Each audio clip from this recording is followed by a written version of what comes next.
Hey everybody, Sean Sewell with the Engearment Podcast. I'm live up here in Boulder with my man Jordan Larson of Cairn Guides. Jordan's a fascinating young man, got background in psychology. With Cairn Guides, they have an app, a website, and they offer outdoor hiking, trail running, and yoga.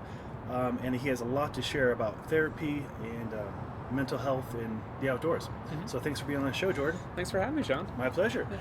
So you grew up in Illinois, and you were fascinated with science and research? Yeah, well, that happened later on, kind of as like a teenager. Mm-hmm. Initially, I was kind of just like very like, I don't know what I want to do. I had kind of like a really creative brain. Like my head would go all over the place, but eventually kind of fell more into kind of like music, psychology, the brain, science, all kinds of different stuff like that. So yeah, it took me a little while, but about I think the age of like 16, I started kind of realizing there's a lot of really cool stuff out there. I should probably learn something. Oh, for sure. Well, that's actually a really cool topic. How did you find about music in therapy and mental health? So it was more of a focus, truthfully, on like the neuroscience behind music, because it was kind of, at the time, there wasn't a whole lot written about it, but there was like this fascinating thing about, like people obviously enjoy various genres of music, and, some people, they kind of get that chill up their spine, you know what I mean, when they hear that chord in a song or, that lyric or whatever it is. And I just kind of wanted to figure out what that was. It was this very I don't know, nebulous thing. The more I got into research, the more I realized you got to ask questions. It's not so much like, type of thing. So getting more experience and more exposure into like research and science and stuff like that made me realize that I needed to kind of put a little bit more together before I could be a professor or get a PhD or something like that in that. But I just read some books on psychology of music, and just was really interested in like kind of how music can like calm people down. It can also amp them up, like how it can basically influence our like thoughts or behaviors. Well, I know we didn't plan on talking about this, but I'd like to talk about that a little more. That's fine. I'm an open book, man. Perfect. Well, I was a DJ for about 20 years, and I love Baroque music too. Nice. So I love, if I don't get goosebumps when I hear music, then I don't care much for it. So I get that almost daily, probably. So yeah, get that correlation, like you mentioned, the neural pathways and creating music or appreciating music. And it also varies from like day to day. You know what I mean? Like some days, I guess I can speak for myself. I won't speak for how everybody is, but I mean, I think a lot of times people, depending on kind of like where their headspace is at, their mood and stuff like that, can influence their mood choices more so than their mood choices influence or music choices. Yeah. So I don't know, that was kind of an interesting thing that just through the years I've started to notice about myself. Is that because when people ask me what kind of music I like, I'm just kind of like, well, like anything from like Green Sky Bluegrass, the Steel Drivers, to like Tupac and Juicy J. I kind of hit a spectrum. Because on any given day it could be something else. So I totally get that. I think you nailed on the head about the music and the mood and application. Like I had a death metal band in high school, so it's a very unique genre of music, and it creates different, I think, ripples in people's emotions and that aggressiveness. And then to calm it down, we listen to a lot of classical, and Baroque especially. I remember, like as a kid, I remember my older brother did like that classic project where you have a plant in one room, another room, and you expose it to music. And when I was in high school, I did a different kind of thing like that, but I had people run, and some listened to music, some did not. Again, my research skills at the time were not where they eventually came to be, but we found that people listen to music, they tend to run a little bit faster. We didn't have like a control for what kind of music. It was just any kind of music. So it was one of those things you look back and you learn from, which was good. But it's kind of fascinating how it can control like our heart rate, our moods. Oh, for sure. All kinds of different stuff. And I mean, like even working at the hospital, I mean, like music was one of like the number one things that if somebody was having like a tough day or they were like really escalated, like that's something that we as like people, regardless of our like background, experience, or like what have you, we all can like somewhat like relate to, and we can identify like what's more of like an upbeat thing, what's more of like a calming, chill thing. And but there's also like unique preferences for like lyrics versus just instrumentals. Like there's all kinds of stuff. That's a fun topic right there. My wife loves lyrics, and I couldn't care less about lyrics. I like the music and the composition. So what's the correlation you found with that? I wouldn't say necessarily that there's like a correlation. Like I think it's really just like, I don't know, like there's some patients that like, you know, they hear like that song, like that's their song, and or that artist, and that really like speaks to them, you know what I mean? Like they just really vibe with them, or they just really feel, they can really relate. Whereas with the tones and the instruments and stuff like that, that more so can like set out just kind of like an energy for them, and they can relate to that. So I think really what it kind of comes down to is how they relate to the music, whether it be due to the energy level or like the actual like lyrical composition.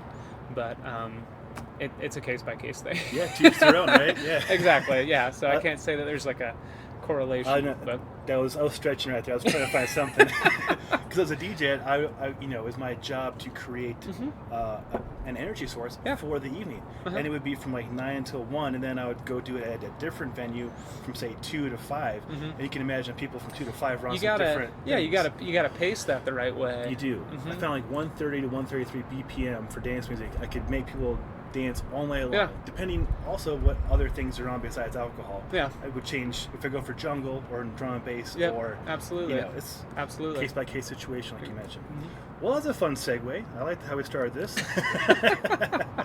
Real stuff, man. Yeah. So Cairn Guides. Well, first off, can you explain what a cairn is to the listeners? Yeah. So a cairn is those big stacks of rocks that you see typically in kind of like higher elevations, because you know you get to a point where it's nothing but rocks up there, and so you know the trail can become very, you know, ambiguous, and like, which way do I go? Well, they create those big stacks of rocks to help kind of like guide people to the top, essentially. And the name Cairn Guides was one of those things, literally just sitting on a couch and just kind of put 2 and 2 together. It was like, we can roll with that.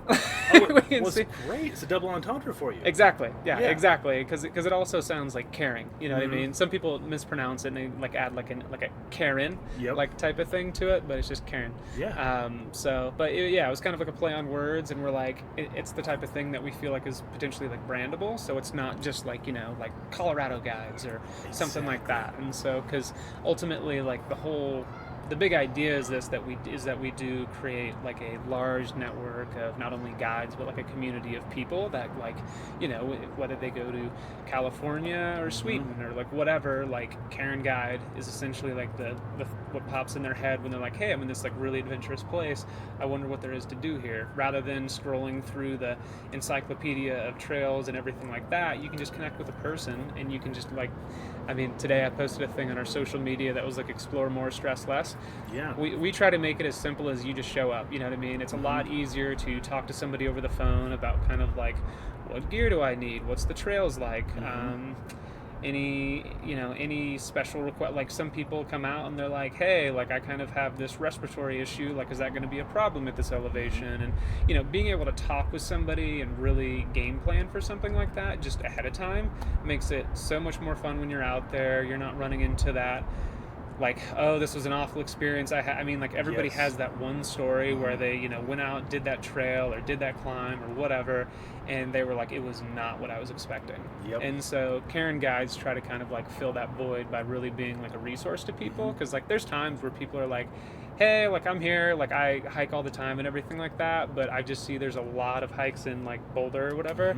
Like, do you have any recommendations? And we can just as easily give them a recommendation, and they do this stuff on their own. Like they don't always have to necessarily go hiking with us, as much as we would prefer that. Sure. But if we can at least be a resource to make sure that they're safe, they're prepared, they know what they're getting into, like that's a win in my book. I like that a lot. Well, I have 2 follow-up questions for you. So I do like, and I respect that you'd like to be a respected authoritative figure in this realm, so people can come to you for advice, whether it's in person or you're helping them find the right path to go on, literally. But also I like that you guys are going to, sounds like, brand and create a network of people that would be trustworthy and meet your criteria as far as guiding. Yeah, because I mean, like I've a few different things on that. Like, I mean, I've gotten to places before, like in Montana, I was like, dude, there's so much out here, but I literally have nowhere to start, or I don't know where to start. Plus, it would be really cool if I could just like go outside with like a local person that knows the area. Then I can like pick their brain about like local shops or, you know, other places to go in the area, rather than, like I said, like scrolling through Yelp, you know, spending a whole bunch of time on your phone or what. Like, if you can just talk to a person, like that to me just really expedites expedites that process, because a lot of the people that we do connect with are, you know, like visiting the area, and they're not necessarily local people, but we have also, you know, gone out with local people. But having those people that have maybe either never been to the mountains, never been to Colorado, and helping build like a really firm foundation so that they're not doing silly things like wandering off trail or, you know, destroying the landscape or anything like that, and being kind of like I don't like to use the word gate because that's a little authoritarian. We're the iron shield. But at least being some type of like resource where we can kind of correct or at least educate those kinds of decisions so they don't continue to, you know, like impact or negatively impact like the environment. Oh, sure. Give them best practices and help them on that. Because a lot of that stuff, like, you know, is kind of some of that common sense, you know, like don't walk off the trail, like, you know, don't take plants, don't bother animals, don't, you know, stuff like that. Simple to you and me. A lot of it's really simple, but sometimes people get in a situation, and I've seen this where like they come upon like a chipmunk and they're like, oh my god, that's adorable, let's give it a peanut. It's like, no. Let's not. That's not part of their daily diet. That's not part of the diet. And so just like little stuff like that to be there to kind of like not only like not to be like lay the hammer down, but more so to like educate, like this is why we don't do that. Because sometimes people like read through like pamphlets or they'll go online or something like that, and there is like a list of rules and everything like that, and you know, some people I've seen, like if nobody is looking, nobody knows. Whereas if we're out there helping, whether it be like, you know, like the open space folks or park rangers or, you know, what have you, like I figure, you know, putting a little bit more of that control back into the community's hands is also beneficial, because it shows we, you know, care about our backyard. Essentially, we have a whole lot of people coming out to Colorado and stuff like that, and if we can help, you know, mitigate the impact of that large surge, like you know, a lot of that stuff to me feels like a win. I agree with you. My wife and I are in the mountains at least once a week. Personally, me and my dogs are up there 2-3 times a week, and I've definitely seen over the last few years more and more people, especially from out of state, and maybe they're either naive, or maybe they don't know, or maybe they're ignorant and don't care, but they, you know, I've seen fires last week up in Clear Creek County, and there's a fire ban, and I'm like, who are you people, and why are you doing this? Exactly. And so like I feel like, you know, by like connecting with like a Cairn guide, like it provides kind of like a dynamic outdoor experience to where hopefully, because our goal too is to like hook people on the outdoors, so that like, you know, they can go out and continue to do this stuff on their own, because, you know, we tapped on a little bit, but there's so many like both physical and mental health benefits to getting outdoors, to the point where it's like we feel like that could be a really big like public health initiative, to where we're getting that hype, I guess, around like going outside, and it's not to go out and be like a Boy Scout and learn how to tie 15 different knots or do anything like that. It's like, hey, you get to hang out with some cool people, you get to the lay of the land, you get to spend time outside and see some dope stuff. Like, if you don't like that, well then I'm sorry.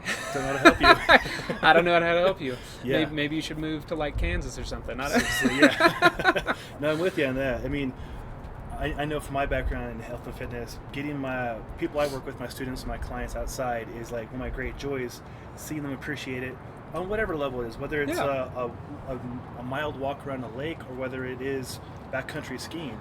You know, it is nature. I think it's therapeutic by itself. Exactly. Just get somebody in there so they can be present and appreciate it. Can do wonders. And then when you throw on top of it the physical exercise, to me it's like a home run. Absolutely. You know, because like, you know, I told you before, like, you know, I did research at the University of Wisconsin, and we studied the prevention of Alzheimer's disease. We focused on lifestyle factors and how to prevent it versus like, okay, we're in like, you know, what they call stage 4, right? To where it's like, and that can apply to all sorts of different illnesses, but rather than kind of like reacting to something appearing, working more kind of ahead of it, like whether you have like, you know, you're predisposed to like heart disease, diabetes, depression, anxiety, like all that kind of stuff. Like, it's not to say that, like, you know, okay, if you go outside 2-3 times a month, you're not going to develop diabetes. Well, if your diet doesn't change, or the genetics are there, like it's there. But if you know, kind of put some of this work ahead of time in, you can at least mitigate symptoms, you can manage stress a lot better. There's just a lot of benefits, like you said, to just being outdoors. And when you throw exercise on top of it, it's just, I mean, it's one of those things that's just kind of like so obvious that you're like, why isn't there like it's simple more to around us. It's too simple. And it's synergistic, the combination too. It's beautiful. I mean, to add to your point, my whole family was morbidly obese and diabetic, and my father had Alzheimer's, all these things, and a lot of it in my opinion, was, lifestyle choices. Yeah. And so, I was their caretaker before they all passed, and so it gave me a strong passion to go into health and fitness to help other people too. So that's awesome. Thank you, I appreciate that. So I get to work with a lot of people who are going from, I don't want to say couch to marathon, but couch to a new lifestyle. Yeah. So it gives me extra little boost to help them. Nice. Yeah. That's awesome. Yeah. And not to talk just about me, but the other cool thing about kind of like what we do is we really we craft adventures for people, Sure. which honestly is pretty fun from the guide's perspective. Yeah. But we really try to get a feel for what are you interested, what are you doing this for? What makes you want to go out in the woods with a stranger? Yes. You know what I mean? Because for some people they're just like, oh, I'm out in Colorado, I want to see those views, and it's like, sweet, we can deliver on that. Other people, it's like, I just kind of hit this rut in my life. I just got out of a divorce. I just need to accomplish something, or I need to try, I just set out, I want to hike a mountain or something like Sure. that, and being able to facilitate that and see how empowering and how that helps people overcome whatever it is such a cool thing. So putting our expertise to the test, essentially, when someone says I want to do X, Y, and Z, and being like, here's your options, we can do that, you know what I mean? And then being able to capitalize on that is so cool, because then they're a lot more likely to come back. Exactly. Because it's a lot more personalized, and we're not trying to fit everybody in a box. Because a lot of what I hear from folks, whether it's outdoor type of stuff or actually in treatment centers and stuff like that, sometimes there's this one size fits all approach, or there's some wiggle room there, but essentially approaching a lot of patients the same way, which isn't, that doesn't work. Yeah. That's not how the society we live in. People are way too dynamic. And so by really curating these things towards the individuals or the group or whatever, that makes it much more memorable and personal to them. It's not like, hey, I've done this hike literally 500 times and I'm telling you the exact same things I told the last group. It's like we're taking each person and each individual group as a brand new group that we've never met before. We're getting to know them, and we're really trying to make this all about them. That's beautiful. Well, speaking of, how do people find you? How do they hire you? Yeah, so we kind of have two. I guess technically we have some stuff on social media, which I haven't really had any success with. Yeah. But primarily two ways. We have our website, CairnGuides.com, where people can contact our guides and start to communicate with them just like they would on the app, and they can book through that. But we're really trying to create a lot more awareness around is our mobile app. I started this whole idea because I started doing Airbnb experiences and kind of felt like I was in a box. I was like, I can only do this, and I was like, wait a minute, there's got to be more. So we developed this app that I hate comparing to this, but this is the easiest kind of thing that people can relate to these days. Is it's a lot like Uber, where you pick your activity, whether it's hiking, outdoor yoga, snowshoeing, what have you, and then a map pops up, and on that map you can click on guides, you can see their profile, you can message them, you can book them, you can look at the reviews. We tried to make it just super simple. We're not one of those this is all the bells and whistles type of thing. We just wanted it to be really simple, so you're spending less time on your phone, more time, outside. Oh, I dig that. So our app is really what we're trying to push people towards utilizing, but we also understand it's got a little ways to go. But I mean, it is what it is. Apps are not easy to make. No, they are not. I made one 6 years ago, and Yeah. I gave up on that after about a year of that. Really? I say it's one of those things that I know that the potential's there, and it's just one of those, we have a grow slow mentality, and so we're just being patient with it. It's that would be really cool if we had X, Y, and Z, but right now we have this, and let's work with this. Well, I think you nailed it, keeping it simple, so user friendly, so 3 clicks or less, and you're on a trip. Yep. Exactly. I dig it. Exactly. So, again, I mean, it just goes back to, we found that you can develop things a lot more accurately, and people can get what they want if you just message me hey, gonna be in Boulder September 24th, hiking with 2 other people, contact me at this. You do that, I call you, we communicate, you book, we're off. You know what I mean? It's when it's that simple, and we can curate it like that, because a lot of stuff these days is through email chats, and those are totally fine. Yeah.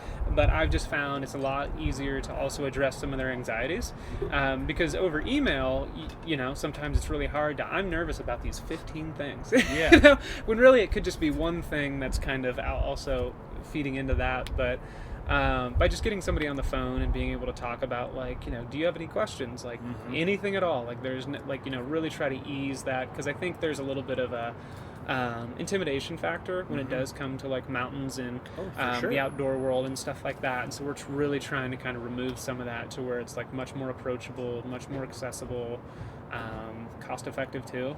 You know, those are basically the cost and access are kind of like the two biggest obstacles for like the demographics that we're trying to really target. Yes. And so if we can kind of make it easier to access professionals essentially, and also for it's not going to cost you an arm and a leg, you know what I mean, we anticipate that'll increase their representation in the outdoor industry. I dig it.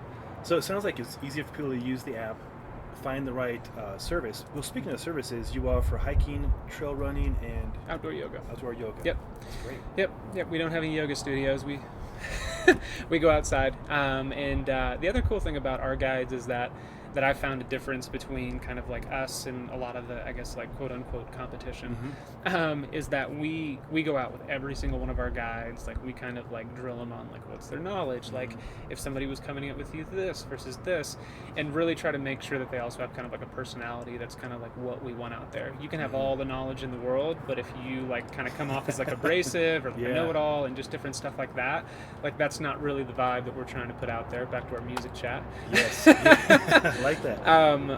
But yeah, like we really try to do, because that trust and that like security, I guess whatever you want to call that, is like so critical. So like, you know, we could really easily just push out like some survey or some like, hey, apply to be a Cairn guide, fill out this application, and as long as it's good, you're good. You know what I mean? Like that, and that's not to the T, but that's a lot of kind of what's out there. Whereas we're trying to really vet them very thoroughly. Like it's not like we have this huge catalog of guides or anything like that, but we do know that the people that we do have available are incredible at what they do. And you vetted them, and they're your people. Exactly. That's important. That's very important. Yeah. So, and I mean, like, they're people that, I mean, me as a founder, not that we're this like giant company or anything like that. Like, I've personally like talked with them, adventured with them, because the phone call component of it, I'm always kind of like, this is to kind of like get a feel for you and everything like that. But when we actually like go out and we go on an adventure, that's when I really get to know you. And I've just found that approach really, it just gives you more of a feel for their personality, their actual knowledge, because you can sit there and look at a resume or what have you, and it can have all the right things that check all the right boxes, but you can't really hide that when we're out there, you know, in the mountains or whatever. So. Oh, exactly. It's exposing. Yeah. No, it's true. You know, in any profession, you can have people who are extremely overqualified on paper, but you get in front of a person and they know how to make the song, but they can't play the song. Yep.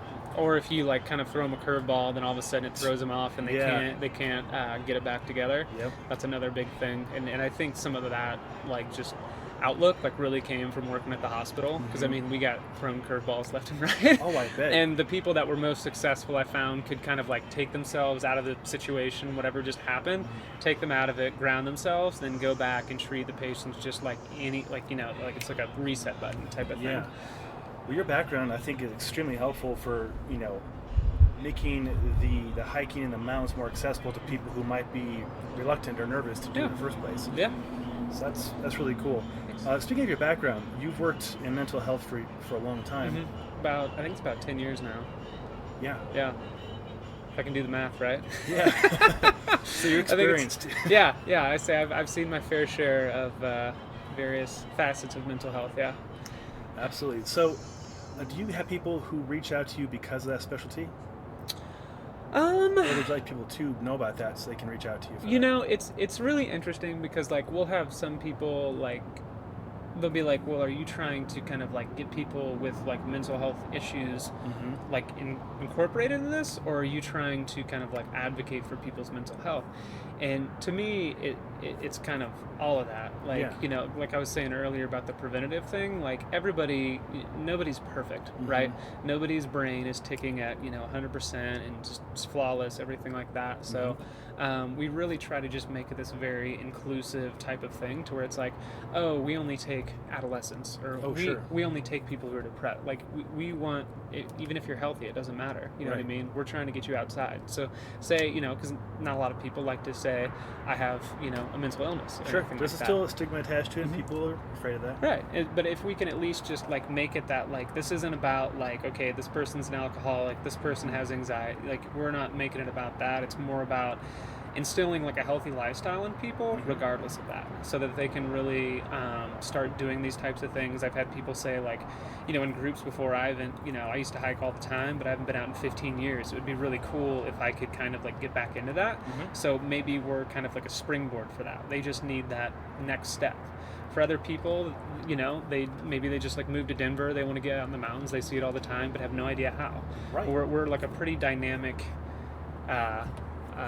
company in that.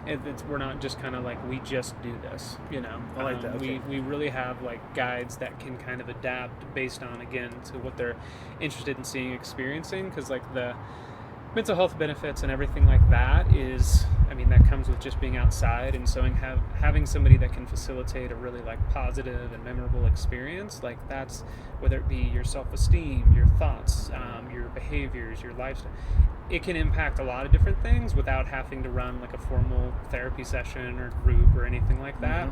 Like just being around in that kind of environment can start to kind of make some changes. That's really cool.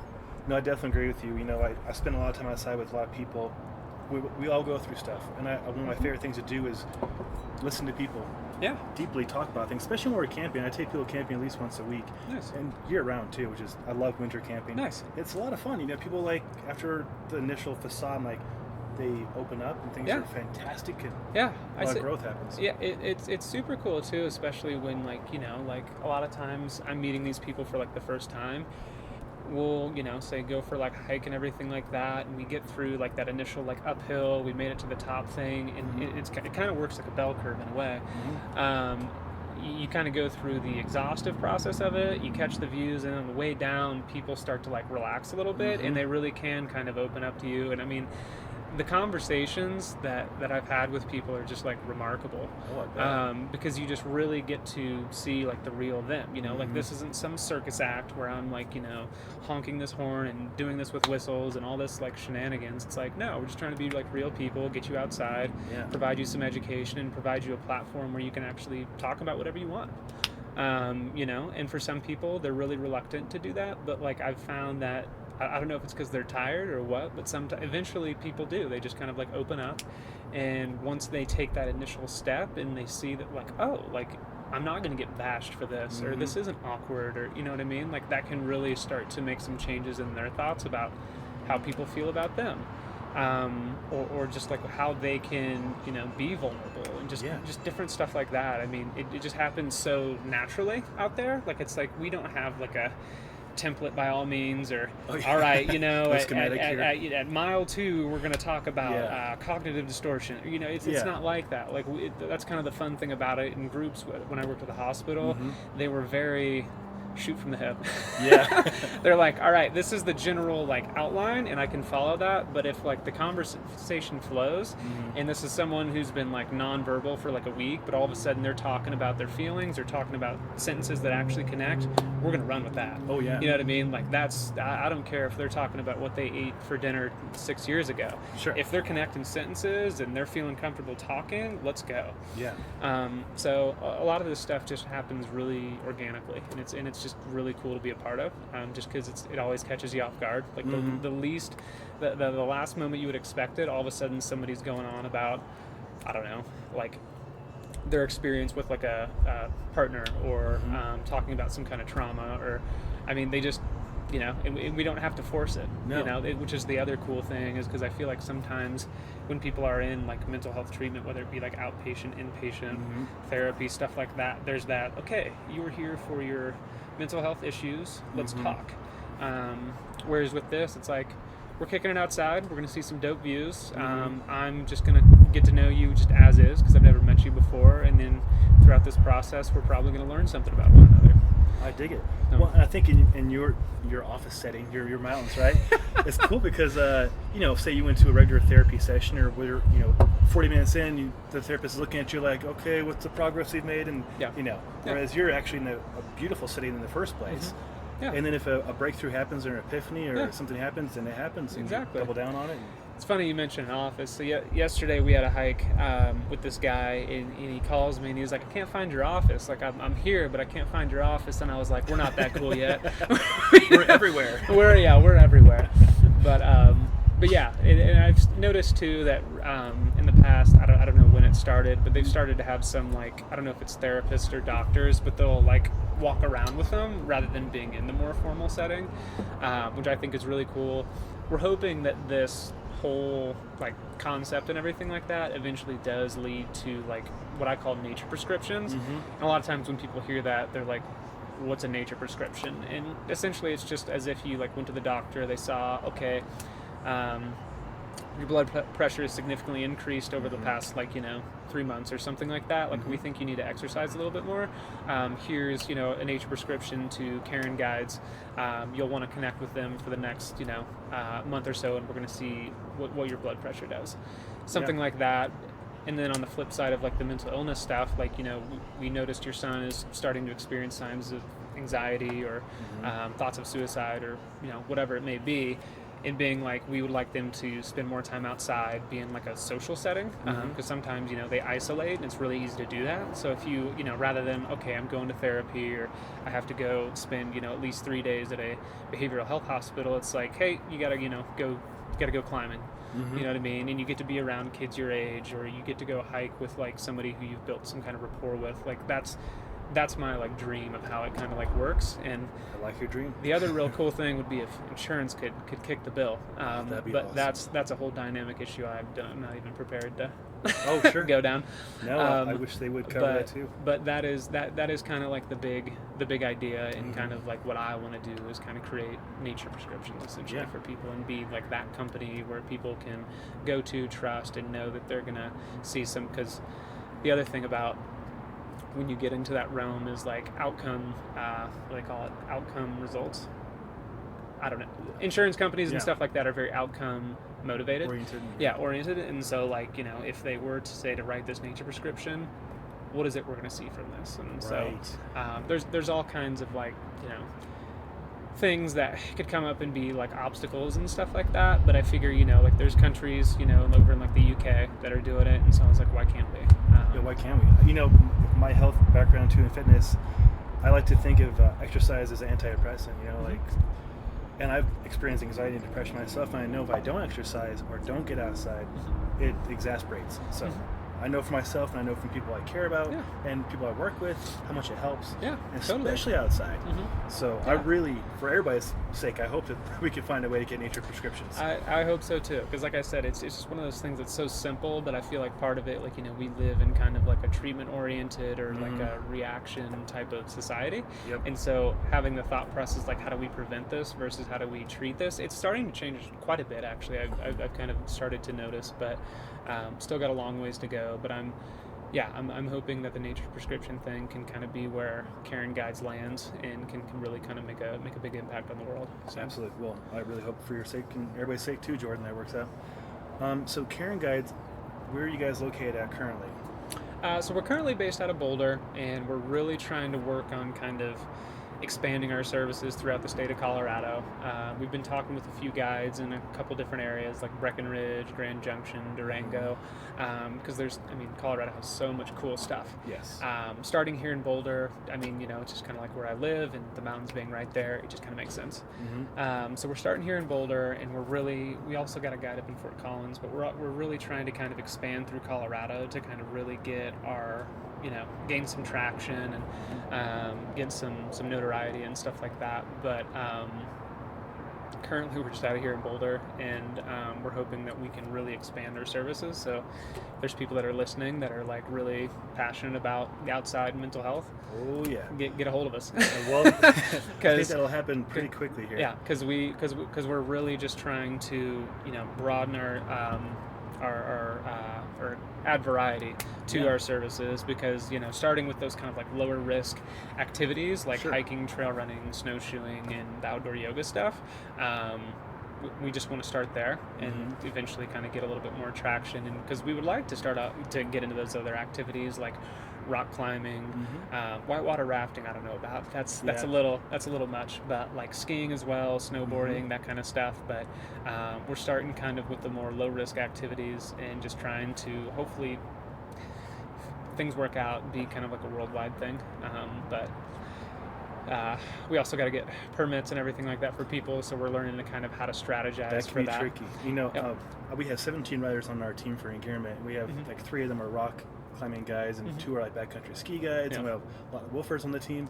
So a lot of variety and diversity. You're right, the permits and the legality, that's the tricky part. Yeah, because the crazy thing is that I've learned over the last year is how many I guess like companies are out there, like not necessarily like within Colorado. It's typically like those bigger corporations and stuff like that are just like not checking to see if people have permits or providing insurance or check on stuff like that. And so it's like huge risk for not only them but their clients and everything like that. And so we're also trying to kind of like make sure that people do this the right way. Sure, you want it done the right way, because if it doesn't go well, it won't go well. Exactly. And so that's the other thing that we're trying to kind of really strategize on. And we are kind of looking at more of those I don't want to say like tourist areas, but areas where they do see a lot of traffic coming like in and out. Like Summit County and stuff like that? Yeah, exactly. Like Breckenridge right now kind of seems like a potential area, just because, we are a small company, and so I can't, go and drive to Durango or Aspen every other weekend or something like that. And because like I said, we gotta vet them, and even though that's kind of like a one-time deal, we still gotta kind of be strategic about where we open this up to and everything like that, because we've kicked around all kinds of different ideas how to kind of make it easier on the guides, because they are independent contractors, so they can go that route, or they can be subcontractors under us. So it can kind of, there's a few different ways that we can really set them up to kind of get the ball rolling. It's just kind of us deciding like what's the next step. Cool. So we got a lot of opportunities here. And I'd be happy to introduce you to anybody you want in different counties and different genres and different I would modalities. absolutely love that, because like I said, we're one of those people that like I told you, we have kind of like a grow slow mentality. We've advertised almost entirely like word of mouth. Yeah. And so we've been really fortunate running into people that just happen to know they're like, oh, like like my friend Helen does like yoga, like you should meet her, she would love this. And now we got her as an outdoor yoga guide, and nice. It's just like it's very cool how it just kind of like has organically kind of grown the way we want it to. Yeah. Because we think about like some other companies and apps and different stuff like it blows up and then it just deflates, and we're not trying to do that. And so no, I would love to meet anybody that you seem like an incredible dude. So I feel like anybody you would send our way, I would probably trust almost 100% right off the bat. So. Well, I dig that, Jordan. So I'm very fortunate to have met a lot of really awesome, incredible, inspiring people from different backgrounds for a lot of reasons, and I'd be happy to introduce you. Nice, I would love that. Yeah, we'll definitely get on that immediately. Well, this has been a lot of fun learning about Cairn Guides and about your goals and dreams, and I'll do anything I can to help support you on this process. And so people can find you through the app. Is the app on the App Store? Yep, it's on the App Store as well as Google Play. You can do, cool. Yep, you can do iPhone or Android. Excellent. For those non-tech people. Yep. We got it on both of those, and yeah, like I said, it is in its kind of like primitive form, but it's like functional and it does what we want it to. If it's on the App Store and it works, I think that's all you need. Yeah, exactly. You know what I mean? And we're really just trying to make a push for this, because like the overall concept is there, and we're just kind of in that kind of like testing phase a little bit, to where we're kind of like, what is it we like. We don't know what we don't know, and so that's why we wanted to first build up our guide catalog. So here in Boulder, we got about 12 guides in various activities. You have 12 guides. That's cool. Yeah, and so I should say I think there's 10 here in Boulder, 1 in Winter Park, and then 1 in Fort Collins. She originally was in Denver, but then she moved to Winter Park. But yeah, we have kind of like a wide variety of folks, all kinds of backgrounds, and we're just trying to, like I said, make this like a really non-intimidating, low-cost kind of thing, so that like for I hate to pick on Denver, but like with all the people that are moving there, I would love if people from Denver just like reached out to us. We're like, hey, I went to Boulder once. It's beautiful. Duh. But like, what else is there out there? Because a lot of people will go to like Chautauqua Park, and it's like we try to take people to those I guess like lesser known areas or places that they may not otherwise like explore, whether it be by themselves or stuff like that. So just kind of developing that community around people that care about a lot of the same things, whether it be guides, clients, what have you. Yeah, that's really cool. I won't ask you to say where those places are because trust me, I know as a backcountry splitboarder, backcountry skier, I like to know my zones and share with people I care about. Yeah, exactly. But there's a lot of cool zones, a lot of cool places around here in Colorado, for sure. Well, I think we could probably talk for another 2 hours straight, but I'm going to try and keep it efficient for the listeners. So, Cairn Guides app on the App Store, Google Play, website as well, I'm sure. Yep, CairnGuides.com. Cool. And social media? Cairn Guides, just Cairn Guides anything, and we're probably going to be the first thing to pop up. There's another couple things out there that are just named like Cairn. Yeah. We were initially kind of like concerned about. We're like, oh wait, but Cairn Guides specifically. We also like Cairn Outdoor Guides is what we're like officially registered as. So there's some stuff out there, but I mean, if you just look up Cairn Guides, you'll find it on Instagram, Facebook, our website, all kinds of stuff. We're slowly creating a online presence, as they say. Slow and steady is what you want. Yeah. And lastly, how do you spell Cairn? I know how to spell. Yes, it's Cairn. Perfect. All right, guys, you heard it. Check out Jordan Larson and Cairn Guides. Fascinating person. A lot more to him than just this podcast, so check him out. Thanks for checking out the Engearment.com podcast. I'm Sean Sewell, your host. Until next time, guys, take care.